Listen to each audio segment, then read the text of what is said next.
My first one is going to be Vlogmas because I thoroughly enjoyed it. I never thought I would complete a whole month, well not a whole month, it was 25 days of daily vlogging, but still that is such a massive achievement. I'm just so happy like with the feedback, it was just so amazing, and loads of people said I really opened up and I showed more of my personality and people really enjoyed it. So moving forwards I hope to start kind of weekly vlogging, but yeah, I definitely will be doing Vlogmas next year, so on and so forth, because challenging yourself to daily film is something you really have to become accustomed to. And after I stopped, I did feel very weird. I did feel like I was missing something. I did miss talking to the camera every day. It's really therapeutic. Definitely highly recommended. If you ever want to do Vlogmas, I say definitely do it, or just challenge yourself to vlog for a month. Towards the end of Vlogmas, I actually purchased the Canon G7X Mark II, because I originally, and for many years, I've been using the Olympus pen, which is the EPL7. The only thing I didn't like about the camera is in low light, it just was atrocious, to be honest. What I like about it is that the screen pops up. I also love the depth of field on this. I literally put this on auto and I'm good to go. The quality of this at night is just amazing, and also the white balance is really good. Like filming in my lounge when I did Vlogmas on my Olympus, it just looked really orange, whilst this really leveled out the light. This was a lot of money. I do think this is such a good camera, although I feel like everyone that has this breaks really quickly. I've been really careful with this. I haven't dropped it or anything, so it hasn't fallen apart yet, touch wood. Ooh, what does this button do? I have no idea what that button does there. I can't fault this camera at all, actually. I love that it has Wi-Fi on it, which is so easy to use. You literally just press this button and then pair your camera up with it. There's also an app which also works with the camera I'm shooting on at the moment, which I'm actually going to mention later, one of my favourites, because really, really helpful app. I think it's great in low light. There's a flash as well. I'm literally just staring at this camera and learning more about it. I think I need to play around with it. Another camera which has made it into my favourites, which I keep protected with a sock, but I use this on the Disney trip. This is the GoPro Hero 5, and I got this one because of the screen, which is so handy. I also bought this stick separately, which I think was a massive rip-off. This stick is £22, I think I paid. The kind of thing of this is if you were in water and you let go of this and this came off your wrist, it would actually float. So that's so much money. Anyway, I'm so glad I got it with the screen, because for me it would take a while to quite adjust to just how much you can get in it, because the lens on this is very wide. So if I had my hand here, literally you'd see my whole hand and like everything around it. And it's really easy to use. It's touch, easy to play back, to delete. And you can also, if you get the app for it, it's like the capture app, you can then pair it to your phone. I think you can like live shoot and see your phone as like what's happening through the camera, and also you can like download the video images to your phone, which is really good. I haven't changed any settings, and I saw it filmed in 60 frames per second, so I could slow it down and have a really nice smooth slow-mo. I took this to the water park, I took this on rides, I took this up in the air when I went parasailing. Moving on to some makeup favourites, I have a few things here. The first is this Carly by Belle palette. I've used this so much since I've got it, and I have the eyeshadow on today, and recently I've also been using the highlights. So if I show you the palette, this is the highlight I'm wearing at the moment, and I don't know if it's really gonna show up in this light, but I have it kind of the usual areas, down the nose, high points to cheekbones, cupid's bow, all that kind of stuff. Really loving this, and the colours I have on my eyes today, I have these three on here. I'm really loving the more warm toned eyeshadow look. Paul did get me two Jeffree Star liquid lipsticks. I got Gemini and Androgyny. Out of the two, I actually prefer Gemini. I love the colour. This one is Gemini. It smells like root beer. It smells really sweet. Through the day, I occasionally notice it. I do prefer the original ones that didn't really smell of anything personally, but I think this colour suits me the most out of these two. For me, they really do last. I think it kind of does depend on the shades that you do wear.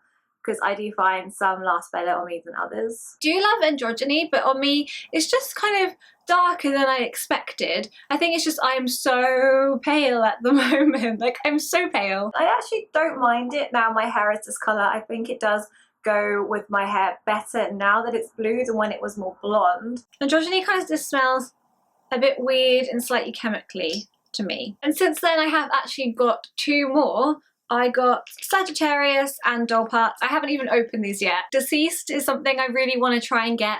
I got these from Beauty Bay. They didn't stock Deceased, so I think that's something I'd have to get from Jeffree Star's website. This one is Doll Parts. It's one of the newer ones that I got. I really love this colour. I think it's really pretty. It's a very blue tone pink. I think it works really well with my hair. It's not unpleasant, but it kind of just smells like plastic. I think the original ones just didn't smell of anything. This one is Sagittarius. I really had to get this because I loved all the photos of people wearing it. This is from, I want to say, the holiday collection because of the red here and also the box of it. It smells like hardly anything, but this one smells nicer than the other two, if that makes any sense. Like, this doesn't smell like a weird plastic. I want to say it smells more like the originals. My fourth favourite are these glasses. Now, I've been wearing properly again since even the end of November. I am slightly short-sighted. Oh, this is fine actually. As long as I look like this and not look up. Kind of fine when I wear ones like this with frames. I'm really distracted by the frames. But because these are frameless and so big, I hardly really notice that I'm wearing glasses. These are so light as well. I don't feel like they move down my face, like slip or anything. These were a lot more than my other ones. I think these frames were $169. I've had loads of compliments for them as well. When I've worn them, a lot of people say these suit me and that they look really sophisticated. This is a really random favourite, and if you follow my Vlogmas or like my Snapchat, you would have seen this. And I actually said I'm going to mention this in the favourites, but this butter, this is dairy free. It's made of pressed coconut oil. It's so like rich and buttery, but it's dairy free. Recently, I've been making a bit more effort having less dairy in my diet. Perhaps that's why like my skin's been better. I really don't know. My skin has got really good, although I say that, and I have like a couple of like lumps, but nothing really coming to fruition.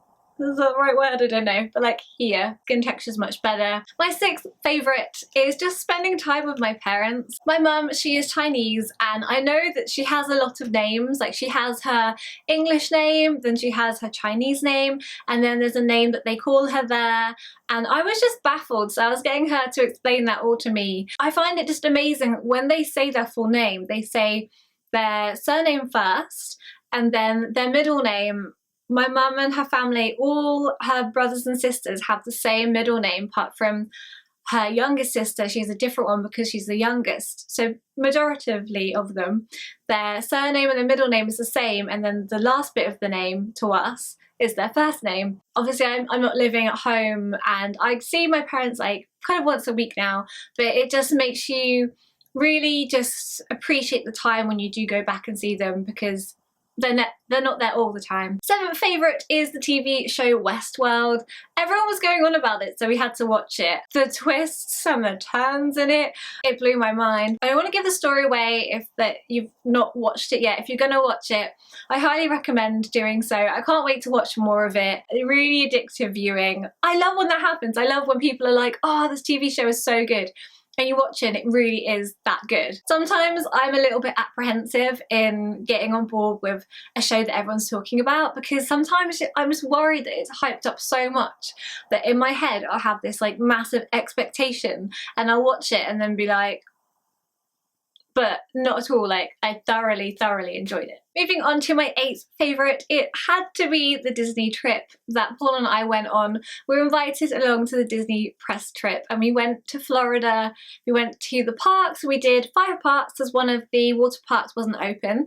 They said more in kind of like the downtime that they have one closed for like renovation and they have the other one open for like roller coastery ride parks and then one water park. We stayed at the resort. We stayed at the Animal Kingdom Lodge, which was just insane. 3 days, 4 nights there.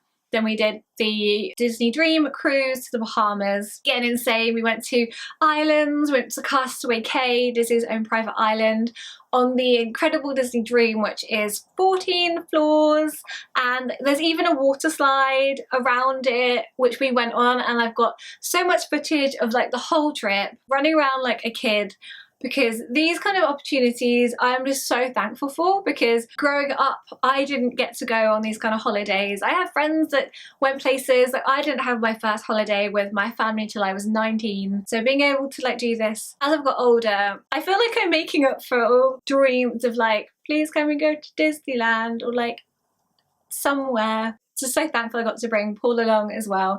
Great bunch of people that we all got on so well. I have a lookbook for my main channel which I have been editing for days because I'm so slow and I'm such a perfectionist. Daily vlogs of the trip so you can see what we did each day and to really show everything we did, because it was just incredible. Like, I can't even put it into words.